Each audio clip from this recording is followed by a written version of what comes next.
நல்லோர் இணக்கம் நாளும் வளர்ந்திட எதிர்க்கட்சி சொந்தக்கார அனைவருக்கும் வணக்கங்க. இன்று 2 விஷயங்களை பார்ப்போம். முதலாவதாக, கடந்த 10ஆம் தேதி மதுரையிலே நடைபெற்ற நாம் தமிழர் கட்சி தலைவர் சீமான் அவர்கள் நடத்திய ஆடு மாடு மாநாட்டை பற்றி. ஏனென்றால் அந்த ஆடு மாடு மாநாடு பேச்சு மூலம், சீமான் பேச்சு மூலம் தற்சமயம் மக்களின் மாபெரும் பேச்சு பொருளாக மாறியுள்ளது. இரண்டாவதாக, அண்மையிலே இபிஎஸ் அவர்கள் தனது பிரச்சாரத்தை தமிழகம் முழுவதும் தொடங்கியுள்ளார். கடந்த 2 நாட்களாக நடைபெற்ற இபிஎஸ்ஸின்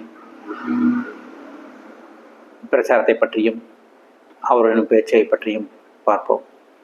இணைந்திருப்போம் எதிர்கட்சியோடு. நாட்டில் எல்லாமே ஆளுங்கட்சி தவிர்த்து எதிர்கட்சி தான். நாட்டில் எல்லாமே எதிரி கட்சியாக பார்க்காதீர்கள், எதிர்கட்சியாக பாருங்கள். இந்த எதிர்கட்சி இருக்கான்ல, நாம் தமிழர் கட்சி தலைவர் சீமான் அவர்கள் மதுரை நடத்திய பேச்சு மக்களிடையே பேசு பொருளாகியுள்ளது. ஏனென்றால் அவர் ஆடு மாடு இயக்கத்தை இதுவரை எந்த கட்சியும் ஆடு மாடு சார்பாக நடத்தவில்லை. இந்த நிலையிலே அவர் நடத்திய போராட்டம் மாபெரும் வெற்றி பெற்றுள்ளது என்றுதான் சொல்ல வேண்டும். ஏனென்றால் அவர் அன்று பேச்சில் ஆடு மாடுகளுக்கு தேவையான பால் பொருள்கள் எங்கிருந்து வருகிறது என்று கேள்வி எழுப்பியுள்ளார். அனைவரும் டாக்டராகவோ இன்ஜினியராகவோ ஐடி கம்பெனியை படித்து போயிட்டான். பால் எப்படி வரும்? போன கருப்பட்டி காப்பி குடிக்க முடியும், லைட்டாக டீ குடிங்க அப்படிங்கிற டைலாக்கெல்லாம் எப்படி வரும் என்று வினா எழுப்பியுள்ளார். மேலுமே ஐடி கம்பெனி மற்றும் டாக்டர் எல்லாரும் ஆயிட்டா உணவுப் பொருட்களும் விவசாயமான ஆடு மாடு பால் பொருட்களும் எங்கிருந்து வரும் என்று கேள்வி எழுப்பியுள்ளார். மேலும் பால் பொருட்கள் அனைத்தும் பற்றாக்குறையால் அண்டை மாநிலங்கள் ஆந்திரா, கர்நாடக மாநிலங்கள் தான் தமிழகத்துக்கு வருகின்றன என்ற குற்றச்சாட்டையும் ஏற்படுத்தியுள்ளார்.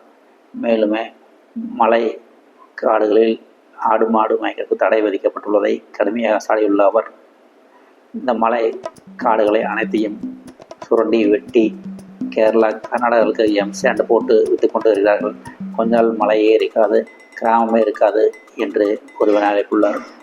இது பழமையை பற்றி பேசவே கூடாது என்றால், பழமையான ஆடு மாடுகள் மட்டும் உங்களுக்கு எப்படி பொருள் மட்டும் எப்படி தேவைப்படும் என்று கேள்வி எழுப்பியுள்ளார்.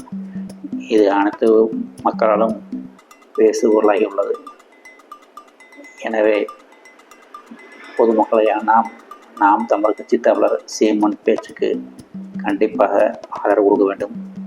ஏனென்றால் நமக்கு உணவுக்கு முக்கியமான காரணம் விவசாயிகளின் ஒரு உழைப்பு தான். ஏன்னா என்னதான் எத்தனையோ இருந்தாலும் உணவுக்கு தட்டுப்பாடு எதிர்காலத்திலே வேளாண்மையிலே ஒரு புரட்சி வராவென்றால் எதிர்காலத்திலே உணவுப் பொருள் கண்டிப்பாக தட்டுப்பாடு வரும் என்று டெல்லியிலே ஒரு வழக்கறிஞர் நன்மையிலே குறிப்பிட்டதை நாம் பார்த்திருப்போம். ஆகவே சீமான் சூரியதை நாம் ஆதரித்து அவரது அடுத்த கட்ட போராட்டமான ஆகஸ்ட் மாதம் 4ஆம் தேதி ஆடு மாடு மேய்க்கம் தடை விதிக்கப்பட்டுள்ள மலைக்காடுகளில் அவரே சென்று போராட்டம் நடத்தி ஆடு மாடுகளை மேய்ப்பார் என்று அறிவித்திருக்கிறார். இதை நாம் பாராட்டுகிறோம். ஏனென்றால் எத்தனையோ கட்சிகள் இருந்தாலும் இந்த எம்சாண்டு பற்றியோ மலை கோகைகள் அண்மையிலேயே நான் கேரளா போயிட்டு வரும்போது ஒரு ஏரியாவில் பார்த்திங்கன்னா ஒரு 10 பொக்லைன் மிஷின் 10-15 பொக்லைன் மிஷின் அந்த மேற்கு தொடர்ச்சி மலையில் வாழையார்னு ஒரு ஏரியாவில் தாண்டும்போது எட்டிமடைன்னு நினைக்கிறேன், எட்டிமடை தாண்டும்போது ஒரு 10க்கும் மேற்பட்ட பொக்லைன் மிஷின்கள் மலையை குறைச்சிட்டு இருக்கிறாங்க. காலையில் ஒரு 10 மணி ஒரு 11 மணி இருக்குங்க. அது நாம் சீமான் சொன்னது அதுதான் நமக்கு ஞாபகம் வந்தது. பல மலைகள் வெட்டி சாய்க்கப்பட்டு மழையே இல்லாமல் கேரளாவும் கர்நாடகாவும் அனைத்து மாநிலங்களுக்கும் சப்ளை செய்யப்படுகின்றன. இங்கே கேரளாவிலெல்லாம் எப்படி மழையெல்லாம் தொட முடியாது, அதே மாதிரி மணலெல்லாம் கிடைக்கிறதுக்கும் அனுமதி கிடையாது. இங்கே இருந்தால் பூரா அணை கட்டுறதுக்கு இங்கிருந்து தான் போகுது கேரளாவில். எனவே நாம் தமிழர் கட்சி தலைவர் சீமான் அவர்கள் சொன்னதை எதிர்கட்சி சேனலில் நாம் கண்டிப்பாக ஆதரித்து ஆக வேண்டும் என்று கூறி, எங்களுடைய சேனல் உங்களுக்கு பிடித்திருந்தால் ஆதரவுதாரங்கள் சப்ஸ்கிரைப் செய்து எங்கள் சேனலுக்கு உறுப்பினர்கள் என்று கூறி, அடுத்ததாக இபிஎஸ் அவர்கள் பேசும் பேசுக்குள்ளே உள்ளது. அது எப்படி என்றால், அவர் கூறியது அறநிலைத்துறையில் இருக்கும் பணத்தை எடுத்து பல திட்டங்கள் நிறைவேற்றப்படுகின்றன. அதில் ஒன்று அண்மையிலே கல்லூரி கட்டப்பட்டுள்ளது என்று குற்றச்சாட்டை ஏற்படுத்தியுள்ளார்.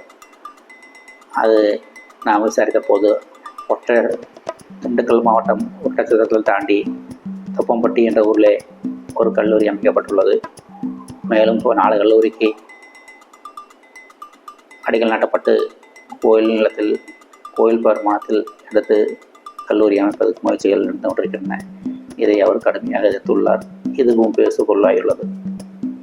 மேலும் பல குற்றச்சாட்டுகளையும் வைத்துள்ளார். திமுக ஆட்சி வதிலிருந்து எதையுமே திட்டங்களை செய்யவில்லை என்ற குற்றச்சாட்டையும் வைத்திருக்கிறார். இது நாளாக 2-3 நாட்களாக கோவையில் ஆரம்பித்தது செஞ்சி, விழுப்புரம் மாவட்டங்களில் 3 நாட்களாக முடித்து விட்டுள்ளது. இது மேலும் மேலும் பிரச்சாரத்தை எடுக்கும்போது கண்டிப்பாக அவர் செய்யும் குற்றச்சாட்டுக்கு திமுக அரசு பதிலளிக்க வேண்டும். இது மேலும் திமுக அரசுக்கு நெருக்கடியை கொடுக்கும் என்ற நேரத்திலே கருகொண்டு இபிஎஸ் எதிர்கட்சி தலைவர் இபிஎஸ் அவர்கள் பிரச்சாரம் மேலும் மேலும் வெற்றியடைய வேண்டும் என்று கேட்டுக்கொண்டு உங்களிடம் வருகிறேன். நன்றி, வணக்கம். அவ்வளவுதான் காட்ட முடியும், அதுக்கு மேல காட்ட முடியாது. மத்த கம்பெனிகள் காட்டலாம், ஆனா எங்க கம்பெனி காட்ட எதிர்க்கட்சிகளால் நாட்டில் எல்லாமே ஆளுங்கட்சி தவிர்த்து எதிர்கட்சி தான். நாட்டில் எல்லாமே எதிர்கட்சி. எதிரி கட்சியாக பார்க்காதீர்கள், எதிர்க்கட்சியாக பாருங்கள். இந்த எதிர்க்கட்சி இருக்கான்ல